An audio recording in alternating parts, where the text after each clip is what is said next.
They're set to go. Race 2, favourite Hymns of Eladare. They're off and they're racing. It was an even line away.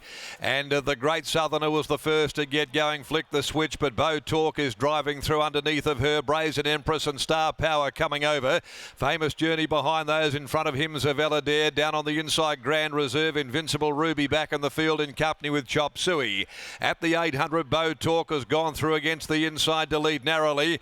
From the mare, Flick the switch and Star Power trying to angle across the grey from Brazen Empress. Over a length behind those, then Famous Journey. Down on the inside next of all. At the head of the others, Grand Reserve, and off around them now. Going up in the middle next of all, Hymns of Eladare, followed by Chop Suey, and Invincible Ruby is last. They haven't gone out and made any real time. It's been steadily run only. Coming to the turn and Flick the switch on the outside, headed Bo Talk, and went for home. Faithful gave her ahead. Flick the switch a length clear. Bo Talk down the outside, Brazen Empress. Pike's hard at work on Hymns of Eladare, but he's starting to run on well. At the 150, Brazen Empress had hit the front. Hymns of Eladare trying hard. I don't know if it'll get there. Brazen Empress clinging on. Hymns of Eladare diving, didn't get there. Brazen Empress first up, one from the odds-on favourite Hymns of Eladare.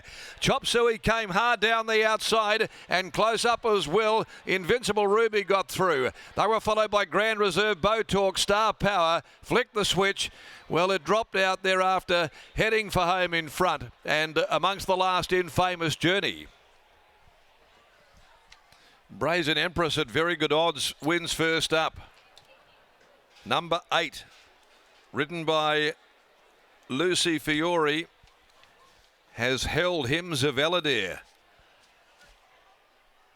Favourite going down there with every chance seemingly. Chop Suey will be third in front of Invincible Ruby. Again in a race where they didn't seem to go out and run that hard. They quickened it before the corner. 1:10.72. So maybe the look of the tempo has been flattered by the clock. Brazen Empress, the safeguard mare for Peter Fernie, Jason Cheetham, and it makes it a winning return. Scoring by a neck. 35.37, the back end 600, a length and a half, second and third. Runner-up, Hymns of Eladare by Oratorio. Seemed to have every chance. Pike had time to wind the gelding up, but couldn't haul back that margin of Brazen Empress, who'd gone to the lead after heading off Flick the switch, who'd stopped. Didn't get the 1200, clearly. And running on Chop Suey from near the back by Safeguard as well. And out of Radiant Girl, trained by Justine Erkelins, ridden by Sean O'Donnell. 8.475 placings, race 2. The next event at 1:39, Glenroy Chaff Plate, over 1,000 metres. The 2-year-olds are running. 10 Brutally Brad and 16 Jewel of Zavala are the scratching. Sean O'Donnell will ride the first emergency 15 in Penny Lass. As we take you down now to Lockie, he's with Brian Carey here, stable representative for Peter Fernie after this first up win, and going around at very good odds. $20 and paying $26.70 here on Tab Touch. Brazen Empress, and has delivered a very good result at the very juicy odds first up, Lockie. It has, Darren. My day has been ruined. I was excited to catch up with Peter Fernie, but I have the next best thing in Brian Carey on Irish Day. Brian, congratulations on the win. Brazen Empress, she was at a big price. What was the expectations from Pete leading into today? Yeah, Peter was happy with her, the way she was working at home. Behind the scenes, she was doing everything right, and she had a trial a couple of weeks ago, and obviously it came on from the trial. She's a lightly raced mare. In Peter's opinion, did he feel like that she could measure up in town? Yeah, he always had an opinion on her, and Lucy gave her a very good ride. Secret attraction later today in the Sheila Gwynn Classic. Really excited to see her second up. How's she done since that first up performance? Yeah, she's came on really well. Obviously, she needed a run. Things didn't go her way that day, but hopefully she'll get a cushy run in behind them today and run over the top of them. As an Irishman yourself, how do you negotiate a day like today between work and pleasure? How does it look for Brian Carey? It's a lot of work today, Lockie. Luke's away and Peter's away, so I've got 3 to settle up now. Thanks for your time, good luck, and well done here. Thank you.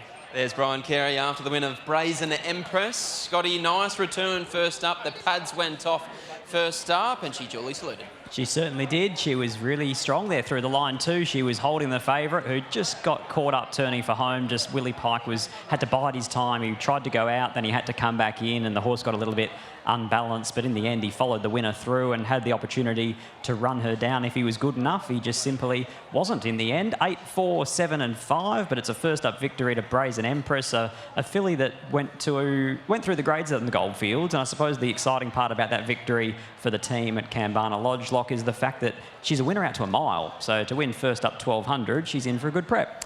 Without doubt, and you could see that, not staying ability late, but she was nice and strong at the back end of 1200 metres and was holding Hymns of Eladir on the line. So you'd think that Pete and the team now stretch her out in trip once again and they're going to have plenty of fun with her. Secret attraction, as Brian said, she's done well since the first up run and gee, she's going to be a very, very exciting runner in the Sheila Gwynn later today. She very much is. Not well in a set weights and penalties sense, Lock, but you just get the impression there that she's ready to go to the next level. That run first up under 59 kilos, super impressive. She was able to lump that weight, get caught 3 deep, work around them, sit in the breeze, and then still be there fighting with 50 metres to go when there was all that bumping going on between herself and GG Pops and Schmoove Mover to the outside. And of course, he's now made the form look even better by winning again at 3-year-old level in race number 1. But we'll get a word from Lucy Fiore off the scales here with Brazen Empress.